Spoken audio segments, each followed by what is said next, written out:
என்னென்ன காரணிகளால் புற்றுநோய் வரும்? கண்டிப்பாக உண்டு. ஒன்று வந்து நம்ம இருக்கிற ஒரு லைஃப் ஸ்டைல் சொல்லுவோம் இல்லைங்களா, ரொம்ப லேட்டாக சாப்பிட்றது. ஏன்னா வந்து நம்ம 7-8 மணிக்கு சூரியன் ஸ்தம்பித்ததுக்கப்புறம் சாப்பிட்றதே நல்லதில்லை. ஏன்னா அப்போ வந்து அந்த அணுக்கள் ரெஸ்ட் எடுக்கிற டைம். நம்ம அப்போ போய் அதை கிளப்பி விட்டு அதை விஸ்வரூபம் பண்ண வைக்கிறோம். ஸோ அது ஒரு தவறு.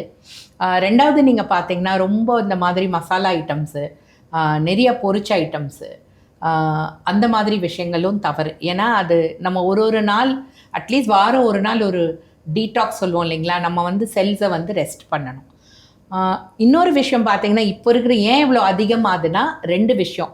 ஒன்று, பழைய காலத்தில் இத்தனை ஸ்கேன்ஸோ இத்தனை ஒரு டெஸ்ட்லாம் கிடையாது கண்டுபிடிக்கிறதுக்கு. அவங்க என்ன சொல்லுவாங்க, தீராத வயிற்று வலியில் இறந்தாங்க, இல்லை தீராத தலைவலியில், இதுதான் காரணம்னு கண்டுபிடிக்கிற சூழ்நிலை கிடையாது. இப்போ இதை கண்டுபிடிக்க முடியுது. இது நீங்கள் பார்த்தீங்கன்னா வந்து ஆகாரத்துலேயும் இப்போ பார்த்தீங்கன்னா நிறைய பெஸ்டிசைட்ஸ் யூஸ் பண்ணுறது, அந்த நிறைய விஷயங்கள் வந்து கலப்படமாக இருக்கிறதுனால கண்டிப்பாக வந்து புற்றுநோய் வர்றதுக்கு வாய்ப்பு இருக்குது. பிளாஸ்டிக் கண்டெய்னர்ஸ் 1000% கண்டிப்பாக வரும். ரெண்டாவது நீங்கள் பார்த்தீங்கன்னா சுட வைக்கிறோம் தெரியுங்களா, திருப்பி ஃபுட்டு, அதுவும் நல்லதில்லை. கண்டிப்பாக அதனாலேயும் வரும்.